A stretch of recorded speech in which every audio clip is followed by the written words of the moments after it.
En clave geopolítica seguimos pendientes de los avances o de la falta de avances entre Rusia y Ucrania. Hoy Zelensky hablaba de un megacuerdo de drones ucranianos con Estados Unidos. Arrancábamos la semana con ese acuerdo por parte de Estados Unidos con la OTAN para armar a Ucrania, unas armas estadounidenses que se entregarían y que Europa pagaría, es decir, serían los líderes europeos quienes asumirían el coste. Y mientras tanto, vemos las advertencias por parte del Kremlin respecto a cómo Occidente podría estar escalando el conflicto o incluso cómo podría estar ahora mismo acercándose a una guerra abierta directa con Rusia. No es la primera vez que cuando analizamos la narrativa bélica nos enfrentamos a este tipo de declaraciones, tanto por un lado como por otro, pero sí necesitamos ahora entender mejor que nunca en qué contexto nos estamos moviendo. Vamos a analizarlo con Andrea Betti, profesor de Relaciones Internacionales de la Universidad Pontificia Comillas. Andrea, ¿qué tal? ¿Cómo estás? Muchas gracias, buenas tardes. Muchas gracias, Andrea, por acompañarnos. Bueno, como decíamos, estamos viendo un cambio de postura por parte de la administración Trump, aunque Trump dice que él no está del lado de nadie, pero sí hemos visto un cambio factible desde que él llegó a la Casa Blanca y adoptó una postura más cercana, más predispuesta a dialogar con Putin, y ahora pues él ha manifestado el descontento hacia el líder ruso y ha dicho que ve necesario dar ese apoyo a Ucrania para igualar las condiciones, ya que la guerra no está cesando ni está yendo por la dirección que él hubiera esperado. Trump ya dijo en campaña electoral que él quería que la guerra acabara cuanto antes. Bueno, las 24 horas nunca nos las creímos, pero sí que quería un fin rápido. ¿Cómo tenemos que analizar, por tanto, ahora la postura estadounidense respecto al conflicto? Es verdad que ha habido una mejora en las relaciones entre Estados Unidos, Europa y Ucrania. La reunión, la cumbre de la OTAN de Washington del mes pasado ha sido relativamente buena. Ha habido una atmósfera de relativo consenso. Luego Trump ha vuelto a ordenar el envío masivo de armas a Ucrania y además se ha dicho favorable a la legislación que el Congreso estadounidense estaría debatiendo en esta semana sobre una nueva tanda de sanciones muy duras en contra de Rusia. Entonces un cambio de postura sí lo ha habido. Dicho esto, el riesgo es que se trate otra vez más de un cambio de postura a la Trump, es decir, de un cambio de postura debido a que él es muy reactivo frente a los eventos, expresa frustración o satisfacción en base a si los eventos van en la dirección que él se esperaba, entonces está sujeto a muchos cambios de dirección. Entonces sí, ha habido una mejora en todo esto, es verdad, pero es posible que se trate de una mejora debido a su frustración más que a una verdadera estrategia. Yo sigo sin ver una verdadera estrategia por parte de la administración estadounidense sobre cómo terminar el conflicto en Ucrania. Me parece que Trump está dejando que las cosas decanten de alguna manera, porque sabemos muy bien que para de alguna manera presionar a Putin para que acepte condiciones aceptables tanto para Ucrania como para Europa y para Estados Unidos, es necesario meterle mucha más presión de la que le están metiendo ahora. Entonces no veo una estrategia clara, veo sobre todo cambios de postura debido a la contingencia del momento. Exacto. Mientras tanto, es verdad que nos falta, ¿no? Esa estrategia.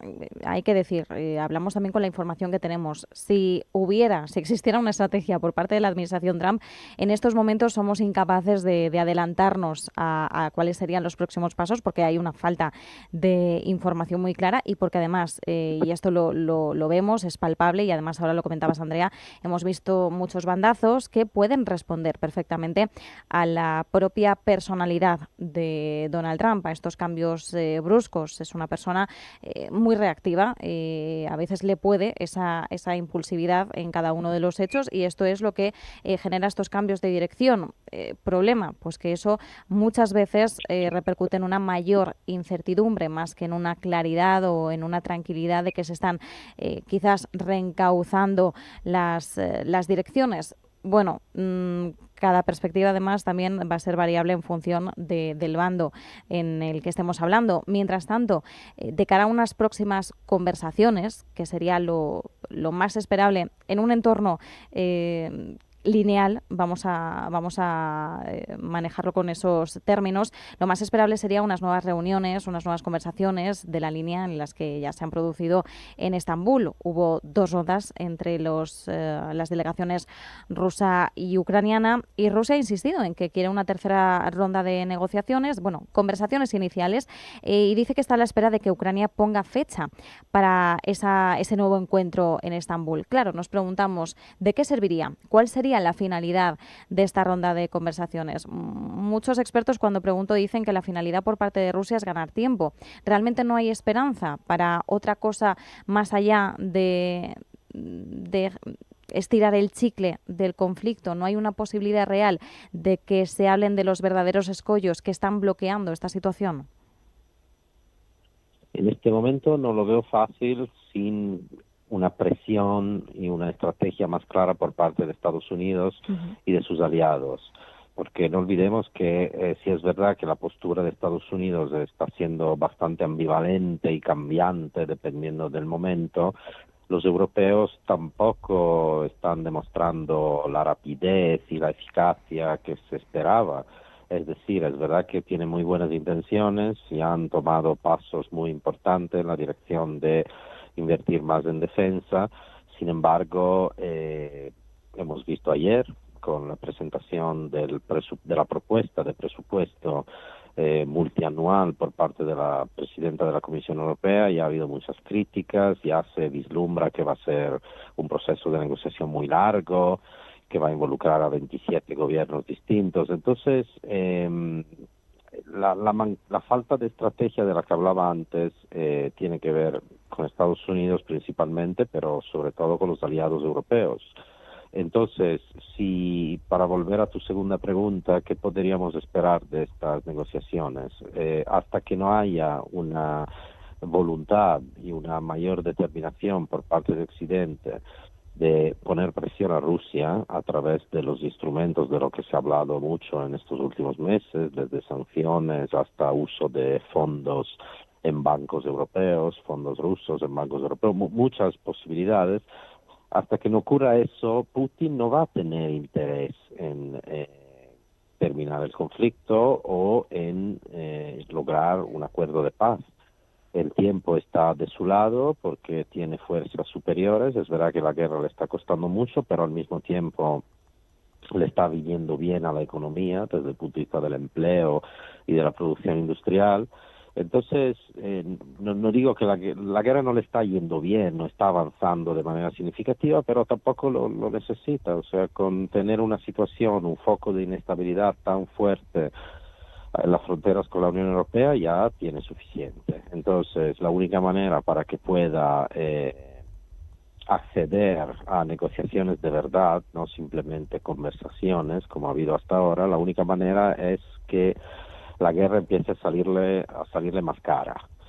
Y esto se hace a través de una acción coordinada por parte de los que en principio tienen interés en que Putin no gane la guerra.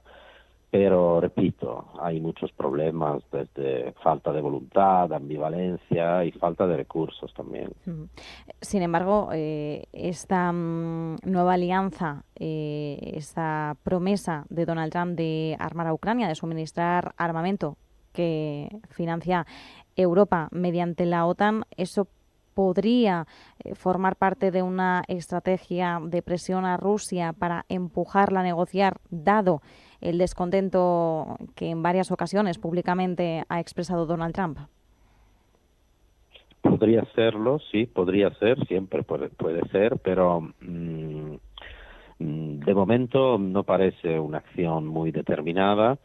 Por ejemplo, el hecho de poner como límite para que Rusia acepte un alto al fuego 50 días, como ha hecho la administración Trump, después de los cuales empezarían tarifas comerciales y sanciones, no ayuda mucho, porque 50 días es mucho tiempo en un conflicto. Es mucho lo que tiene que aguantar Ucrania. Eso cuesta, además. Entonces, Entonces, es darle una ventaja diplomática a Putin, además, porque puede orientar sus decisiones ahora en base a esta fecha y además ya muchos expertos de sanciones económicas están diciendo que lo que amenaza Trump a partir de estos 50 días no sería muy significativo.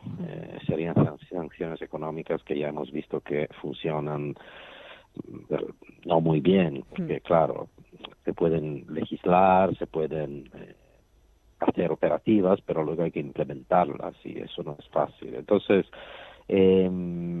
yo creo que este conflicto de alguna manera, como hemos dicho ya en semanas anteriores, tiene pinta de ser todavía muy largo, no necesariamente, esperemos que no en términos de destrucción y en términos de, es muy probable que se transforme en una especie de conflicto congelado que sirve a Rusia para mantener un elemento de presión muy fuerte sobre Europa y sobre Occidente, y que al mismo tiempo permite a Europa sobrevivir a esta situación. Pero es obvio que al mismo tiempo es una situación arriesgada, porque un conflicto congelado no es un conflicto acabado. Entonces luego siempre puede volver a haber una crisis o encenderse, digamos. Sí, que podría ser susceptible a que se volviera a despertar, a descongelar en algún momento, y eso sería un foco de incertidumbre, de inquietud, porque bueno, pues nunca podríamos adelantarnos, ¿no?, a en qué momento podría volverse a encender de nuevo la mecha. No es el escenario a priori deseable, porque lo que se desea es que el conflicto termine y termine de raíz. Sin embargo, pues es un conflicto mucho más difícil de enraizar de lo que creía Donald Trump en un principio. Mientras tanto, vemos también como la retórica a ratos va en escalada. Dmitry Medvedev, el vicepresidente del Consejo de Seguridad ruso, ha dicho que Occidente está cerca de una guerra a gran escala con Rusia. ¿Hasta qué punto esto también podría ser un mensaje no solo hacia los aliados europeos, sino también un mensaje directo hacia la administración Trump? Yo creo que estas declaraciones también de los emisarios rusos, hemos visto también la del ministro de Asuntos Exteriores, Lavrov, sobre el hecho de que ellos están acostumbrados incluso a estas declaraciones por parte de Occidente. Yo creo que lo que indican es lo que estamos diciendo en esta conversación. Las cosas están relacionadas al fin y al cabo. Rusia en este momento no tiene mucha necesidad de acabar con el conflicto, entonces lo que se vislumbra es una situación de inestabilidad, y lo que se vislumbra sobre todo es un cambio constante de las posibilidades de negociación y de paz, dependiendo también del humor de los líderes involucrados, porque siempre hablamos del humor de Trump cambiante, y eso es verdad, pero a lo mejor los líderes europeos son más estables a nivel emocional, quizás, pero luego son muy inestables sus gobiernos. Sí. Pronto va a haber nuevos cambios de gobiernos. Es probable que en septiembre haya otra moción de censura, esta vez exitosa, en contra del primer ministro de Francia.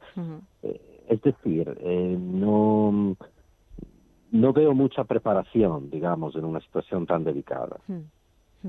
Sí, falta de preparación, falta de una guía clara, falta de estrategia por parte de Estados Unidos como mediador, como indicábamos en el arranque. De hecho, Trump sigue manteniendo que Estados Unidos tiene un rol mediador. Lo que ocurre es que, en estos momentos podemos ponerlo en duda debido a los bandazos observados.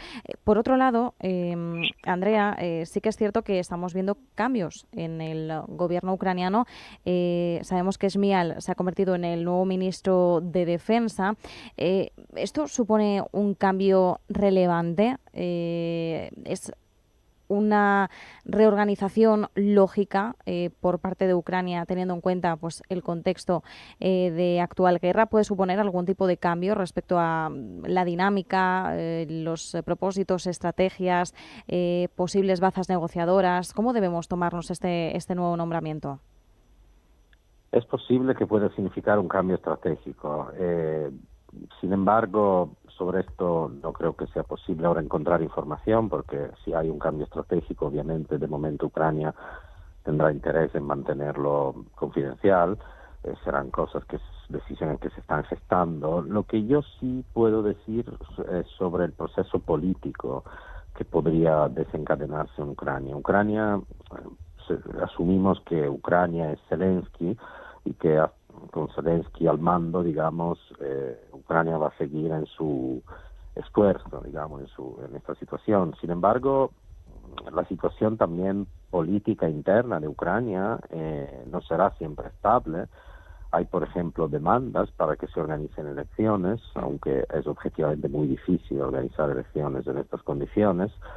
Ha habido muchas reformas que Ucrania ha implementado a lo largo de los últimos 2 años, sobre todo para poder, de alguna manera, consolidar su candidatura como futuro miembro de la Unión Europea, porque sabemos que ser miembro de la Unión Europea es muy exigente desde el punto de vista de la adaptación institucional, política. Entonces ha habido muchas reformas, por ejemplo, para reducir la corrupción, ha habido reformas para mejorar la independencia del Poder Judicial, la separación de los poderes. Sin embargo, son reformas que se están haciendo en el medio de un conflicto. Son reformas que ya serían difíciles de implementar normalmente, porque sabemos lo que significa un cambio constitucional, por ejemplo. Imaginémonos en una situación de guerra. Entonces, no podemos asumir que en este sentido a Ucrania le vaya siempre bien. Ahí también podría volver una situación de inestabilidad, de falta de reforma, de falta de compromiso.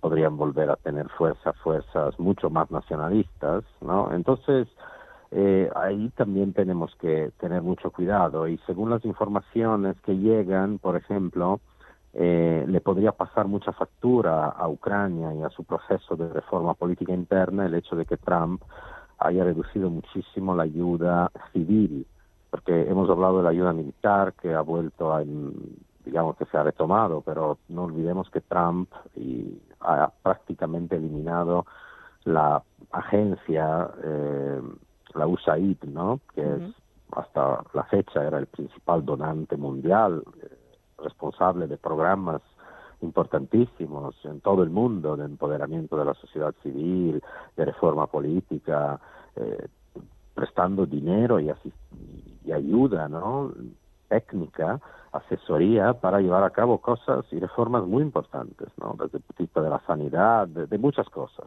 Entonces, Ucrania estaba recibiendo mucho desde ahí, y es muy probable que ahora recibirá mucho menos de esto. Entonces, es verdad que siempre hablamos del conflicto militar, pero no podemos olvidar que Ucrania necesita también una serie de reformas políticas, necesita reforzarse mucho como sistema político y de Estado, y necesita ayuda también de ese lado. Las dos cosas van de la mano.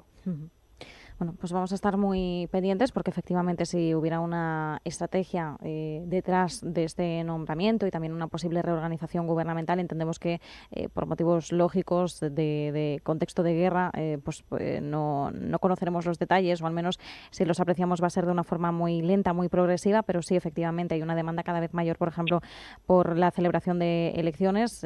Ahora mismo bajo la ley marcial no se están celebrando por el contexto en el que nos encontramos.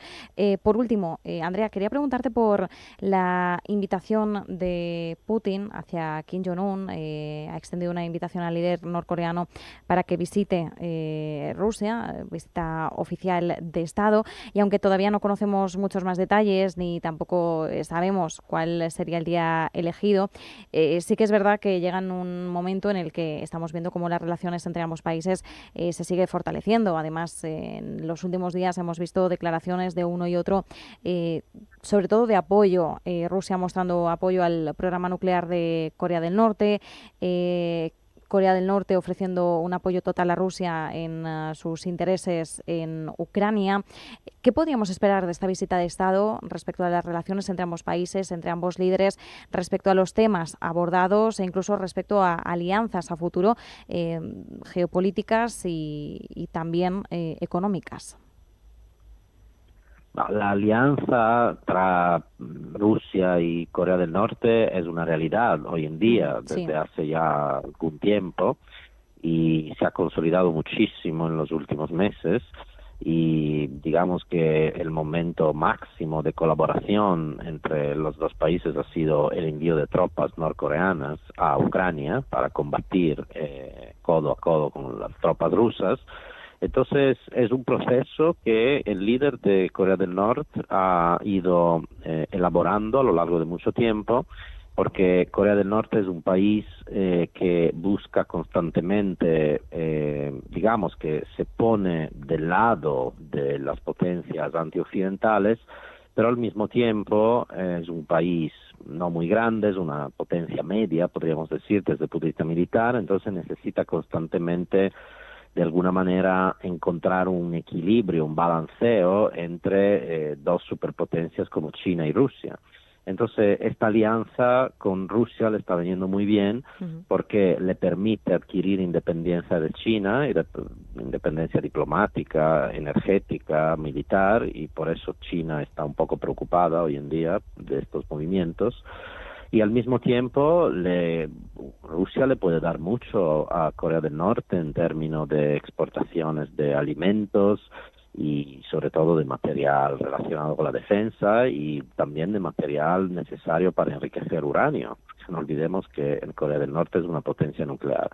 Entonces es una historia interesante, triste, al mismo tiempo muy digamos, reveladora de la política global de hoy en día, porque Corea del Norte sigue siendo una dictadura muy represiva, una sociedad muy pobre económicamente, pero cuyo régimen ha sabido sobrevivir a todos los desarrollos de la política global y hoy en día tiene cierto peso.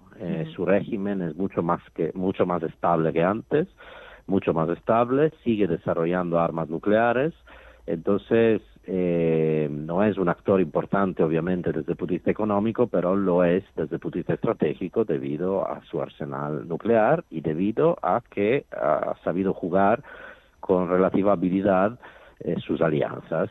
Sigue siendo muy cercano a China, obviamente, sobre todo desde el punto de vista económico y comercial, pero al mismo tiempo tiene una relación política y militar cada vez más consolidada con Rusia, lo cual le permite mantener también su independencia de movimiento respecto a China. Así, de esta manera, evita ser simplemente un vasallo de China. Entonces, es amenazante, obviamente, esta proyección de Corea del Norte en el sistema internacional. Según algunos analistas, el régimen norcoreano nunca ha sido tan, digamos, fuerte como en esta época, en los últimos 30 años. Así que es un elemento de tensión más, porque estamos hablando de un país nuclearizado, con un arsenal nuclear, que sin embargo no reconoce ninguna de las normas sobre la no proliferación nuclear. Entonces, es otro factor de riesgo más. Pues nos quedamos con ese análisis, pendientes de cuando se produzca esa visita de Estado, pendientes sobre todo de los mensajes que nos quieran trasladar, porque esto, como todo, en las visitas de Estado, sea el país que sea el que se encuentra con otro, entendemos que hay cosas que, bueno, pues que son confidenciales y que no se trasladan. Así que nosotros vamos a estar pendientes al menos de lo que sí podamos conocer, de cara a ver también cómo se va moviendo el tablero geopolítico. Andrea Betti, profesor de Relaciones Internacionales de la Universidad Pontificia Comillas, como siempre, muchísimas gracias. Muchas gracias a vosotros. Un abrazo. Un abrazo. Mensaje de Marga para sus jefes.